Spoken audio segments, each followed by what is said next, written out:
diplomatiques que je vous demande d'applaudir, qui sont venus partager avec nous la fête de l'excellence.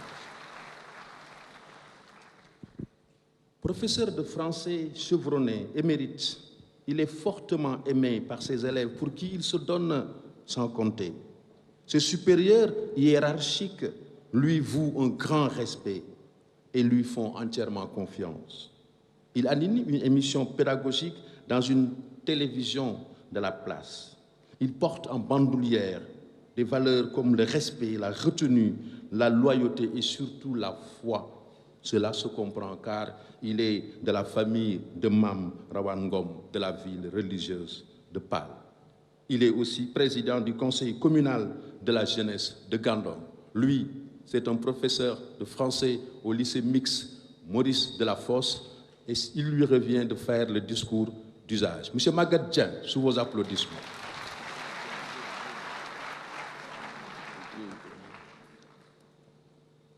Monsieur le Président de la République, Monsieur le Président de l'Assemblée nationale, Monsieur le Président du Conseil économique, social et environnemental, Madame la Présidente du Haut Conseil des collectivités territoriales, Mesdames, Messieurs les ministres d'État et les ministres, Mesdames, Messieurs les directeurs nationaux et chefs de service, Excellences, Mesdames et Messieurs les ambassadeurs, Mesdames, Messieurs les autorités académiques, Monsieur le parrain, professeur Souleymane Mboup, notabilité politique, religieuse et coutumière, Mesdames, Messieurs les enseignants, chers parents d'élèves, chers lauréates et lauréats, chers élèves, honorables invités.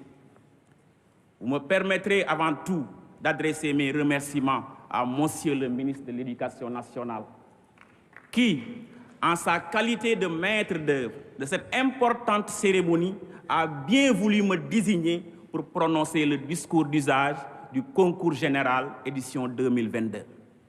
C'est un honneur qui, au-delà de ma modeste personne, touche tous les enseignants de mon pays.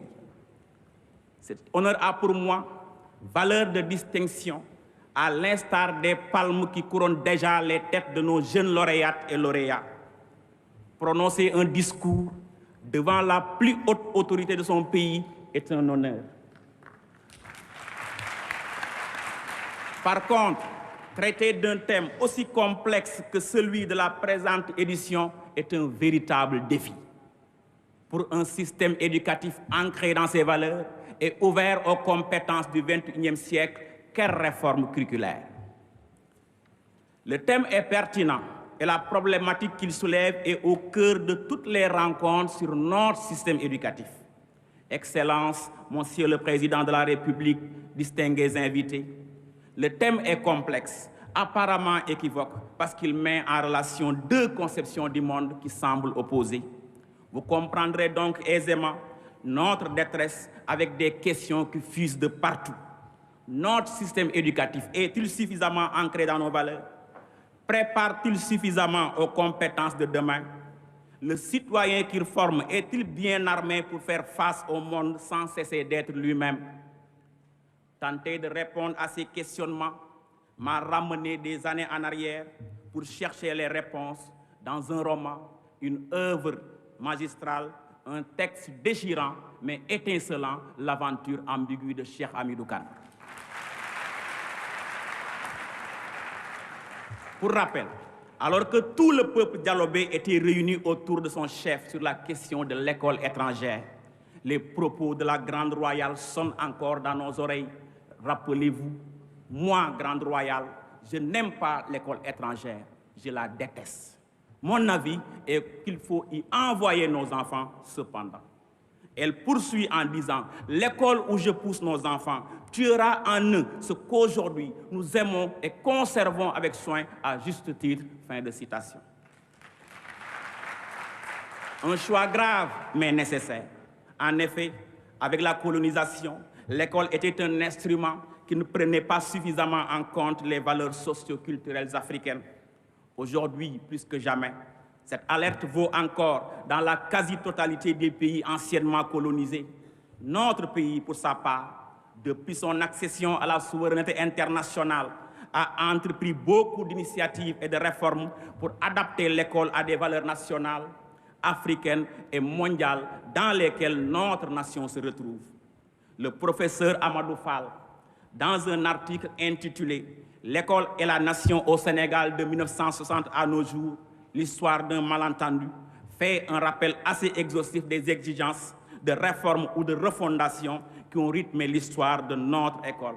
Il précise que dès 1960, un comité d'études avait formulé les principes directeurs autour desquels devrait s'articuler la nouvelle politique éducative. Le sentiment d'appartenance à une communauté, le sentiment d'appartenance à la nation, l'usage d'une langue commune. À la suite des événements de mai 1968, la loi numéro 1971-36 du 3 juin portant orientation de l'éducation nationale recommande la réhabilitation des langues nationales à travers leur enseignement à l'école.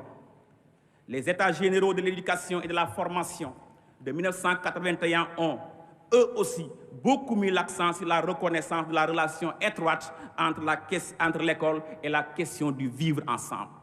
Les conclusions seront à la base de la seconde loi d'orientation de l'éducation nationale, la loi 91-22 du 16 février 1991, qui fixe comme mission à l'éducation de préparer les conditions d'un développement intégral et intégré, de promouvoir les valeurs nationales et d'élever le niveau culturel de la population. Elle insiste particulièrement sur la préparation des conditions d'un développement intégral assumé par la nation toute entière et de promotion des valeurs dans lesquelles la nation se reconnaît. En 2000, avec la mise en œuvre du programme décennal de l'éducation et de la formation, des résultats importants ont été notés, principalement dans le domaine de l'accès. Excellences, Monsieur le Président de la République, ce bref rappel historique pour camper notre analyse tente de dévoiler toute la portée heuristique de notre thème, qui n'est d'ailleurs pas sans rappeler la dialectique enracinement et ouverture, par laquelle le président poète Léopold Sédar Senghor lui-même disait, je le cite, « Nous voulons nous enraciner au plus profond de l'africanité, dont la négritude n'est qu'un aspect, et en même temps demeurer ouvert aux quatre vents du monde, singulièrement aux alizés qui souffrent du nord et chassent les fièvres de l'hivernage. » Fin de citation.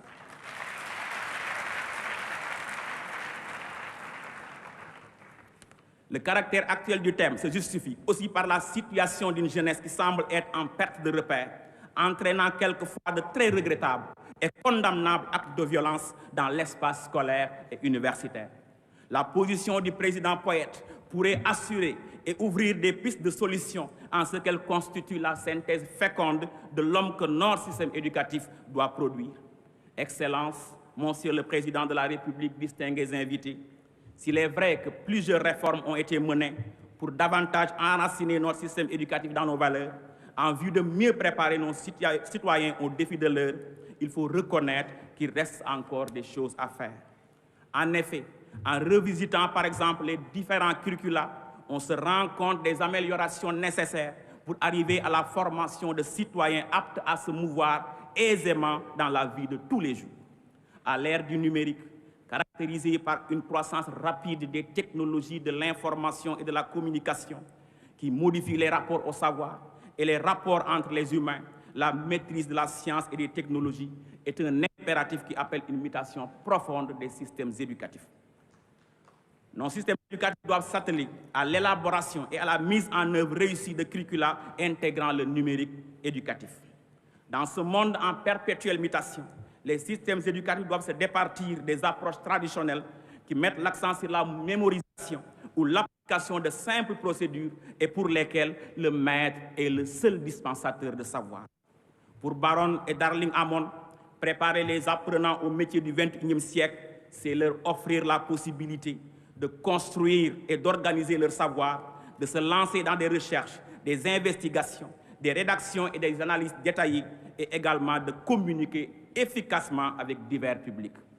Le maître cessera alors d'être la locomotive, il sera un guide, un accompagnateur qui oriente et l'élève, lui, sera l'artisan de son propre savoir. Il est grand temps pour notre système éducatif d'aller davantage vers une école qui propose des contenus, des approches, des méthodes et des démarches répondant aux préoccupations fondamentales aux aspirations profondes d'un monde à venir.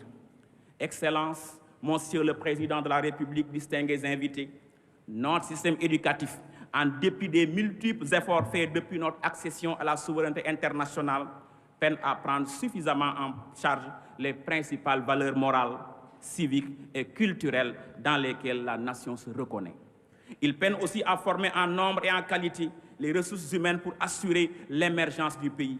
Il semble donc urgent, pour bâtir un système éducatif plus performant, répondant aux exigences du moment, d'aller résolument dans l'opérationnel.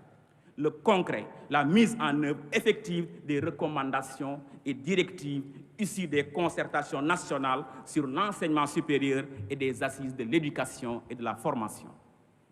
L'émergence d'un pays passe nécessairement par l'école.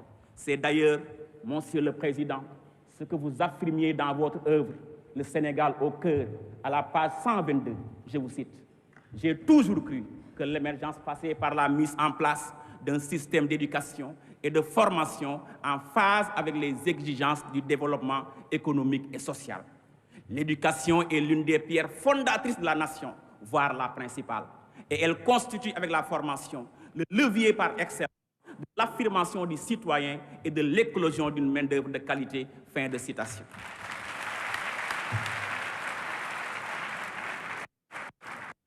C'est ainsi que dès votre accession à la magistrature suprême, votre analyse de la situation nationale a conduit à l'élaboration du plan Sénégal émergent, adossé à une vision, celle d'un Sénégal émergent à l'horizon 2035.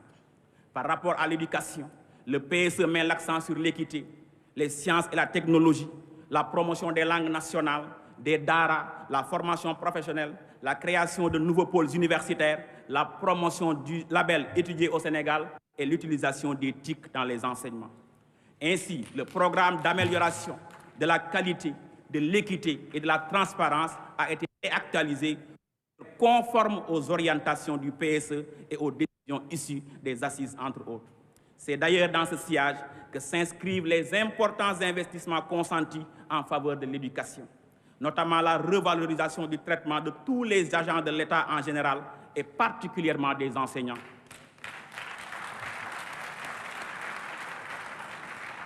On constate, pour s'en réjouir, que les progrès remarqués ces derniers temps se sont confortés cette année. CFE 73,80%, BFM 70,38% et baccalauréat 51,99%. Excellences, Monsieur le Président de la République, chers lauréates et lauréats, depuis des siècles, par le travail acharné d'hommes et de femmes parfois anonymes, notre pays a été et demeure un foyer ardent dans la maîtrise des mathématiques et des sciences. De l'université de Pire Sagnokhor à Ndiarné, en passant par Djamal et Koki, des milliers d'érudits se sont distingués dans tous les domaines. À titre illustratif, je citerai Mame Hadi Touré, qui a légué à la postérité un calendrier, une montre et une mosquée sans poteau, chef-d'œuvre qui attire jusqu'à présent l'attention de beaucoup de scientifiques. Sur un autre plan, Serigne Pir Khali Amar Fall a fondé en 1603 l'université de Sagnokhor, 2 siècles avant l'implantation de la première école française à Saint-Louis du Sénégal en 1817 par Jean d'Arc. N'avons-nous pas là, chers élèves, de quoi être fiers de ce que nous sommes, de ce que vous êtes? Être ancré dans ses valeurs, c'est connaître son passé, être fier de son legs, revendiquer son identité et l'assumer. C'est avoir comme modèle ces figures historiques, culturelles, religieuses et politiques. Il s'agit de les exhumer et de les vulgariser afin que les jeunes s'en inspirent. L'ancrage dans nos valeurs devient donc une exigence sociale, mais ne doit pas signifier repli identitaire, intolérance ou rejet d'autrui. Nos curricula doivent mettre en exergue nos valeurs et figures historiques, renforcer l'enseignement des faits religieux, l'éducation à la citoyenneté active, l'éducation à l'environnement et au changement climatique, l'éducation à l'employabilité et au leadership. L'école est un cadre pour la promotion des valeurs consensuelles, mais elle ne doit pas être la seule dans cette entreprise. La famille est le premier espace qui ouvre l'enfant à la vie. C'est dans la famille que nous devons semer les germes de ces valeurs, comme le djom, le ngor, le kersa, le respect de l'ancien, l'honnêteté, la générosité, l'amour du prochain, la solidarité, entre autres. La réforme souhaitée capitalisera les bonnes pratiques en cours et apportera les changements nécessaires. Excellences, Monsieur le Président de la République, distingués invités, chers lauréates et lauréats, notre contribution à cette journée de l'excellence touche à sa fin, mais la réflexion sur le thème continue. J'aimerais adresser mes félicitations et encouragements aux lauréates et lauréats et prier pour qu'ils confirment ces résultats pour le reste de leur cursus et parcours scolaire, universitaire et professionnel. Ces félicitations vont aussi au parrain, le professeur Souleymane Mboup, pour son parcours, son patriotisme. Chers lauréates et lauréats, je voudrais terminer par une métaphore. Votre parrain, c'est le thème. Professeur Mboup est le modèle achevé qui fait la synthèse de notre thème de réflexion. Ancré dans ses valeurs et ouvert au monde, il porte haut l'étendard de notre système éducatif. Mes hommages, professeur. Chers élèves d'ici et d'ailleurs, nos pensées vont vers vous. Vous n'êtes pas tous dans la salle, mais vous êtes méritants. Nous vous encourageons à persévérer dans l'effort, car le mérite n'est l'apanage de personne, sinon de celui qui le forge. Aux parents d'élèves, nous réitérons nos hommages. Chers parents d'élèves, vous pouvez être fiers de vos enfants. Ces récompenses sont les vôtres, celles de votre dévouement et de votre amour chaque jour renouvelé. Nos félicitations vont aussi à l'endroit des professeurs, ces soldats du savoir, qui ne lésinent jamais sur les sacrifices à faire pour forger l'esprit de leurs élèves et les propulser vers la réussite. Nous voulons enfin témoigner notre gratitude à l'endroit de la commission d'organisation de la cérémonie du concours général édition 2022. Excellences, Monsieur le Président de la République, nous ne saurions terminer ce discours sans vous réitérer nos remerciements pour tous les efforts que vous ne cessez de consentir pour la bonne marche de l'école en général et pour la promotion de l'excellence en particulier. C'est avec ces modestes mots, du reste très impuissant par rapport à la dimension de mes intentions, que je vous dis merci de votre aimable attention.